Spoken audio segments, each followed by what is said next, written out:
So, kumusta ka na after Starstruck? Masaya po. Masaya ako after. Kasi nag-rest na din. Ganyan. So, nakauwi ako ng Cebu. Nakita ko yung papa ko at sisters ko. So, masaya po. Nung gabi ng finale, gaano ka nang hinayang na hindi ka nanalo? Nang hinayang ka, of course. Hinayang is, regret? Nang hinayang.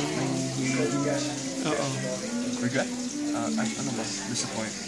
Disappointed? You're disappointed. May konting disappointed.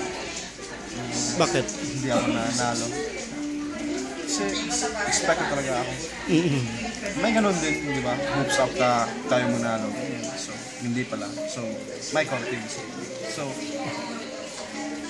So, after naman, acceptance na hindi ako nanalo, in-accept mo talaga. Kasi marami talagang umaasa, di ba? Di ba maraming mga fans, votes? Oo. Ako? Siguro, masami natin. Pero, hindi ko alam ko bakit tayo natalo. So, ano ng mga projects mo ngayon? May upcoming show po kami, pero confidential po. Kayo ni Ira? Kami ni Ira. This Friday, may StoryCon. Doon na natin malaman kung ano. Ano mga nabago sa buhay mo after Starstruck? Ano na mga bago? Dati kasi naglalaro ako ng basketball sa Cebu. Doon lang, naglalaro. Tapos nagdodota. normal lang. Normal lang talaga. Tapos ngayon, hindi na ako makalabas, hindi na ako makalaro ng basketball, hindi ako makalaro ng Dota sa cafe shop. Dami nagbabago. So I miss na dating mga. Yung pag-aaral mo, tinigil mo na talaga? Nag-stop ako ng school for Starstruck. Wala kang balak na magpatuloy?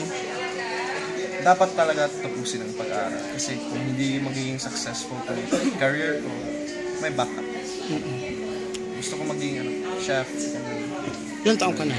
I'm 16 years old. Wala ka bang mga tinatagong videos? Wala po. Palagi lang ako sa bahay. Kasi strict ng papa ko. Overprotective. Ay, talaga? So, palagi lang ako sa bahay. Anong gusto mong ba? I-venture, mag-acting or dancing, singing? Saan ka ba magaling? Magaling. Stick to acting nga. Wow. Hindi ako... maganda naman daw boses ko. Kailangan daw practice pa more.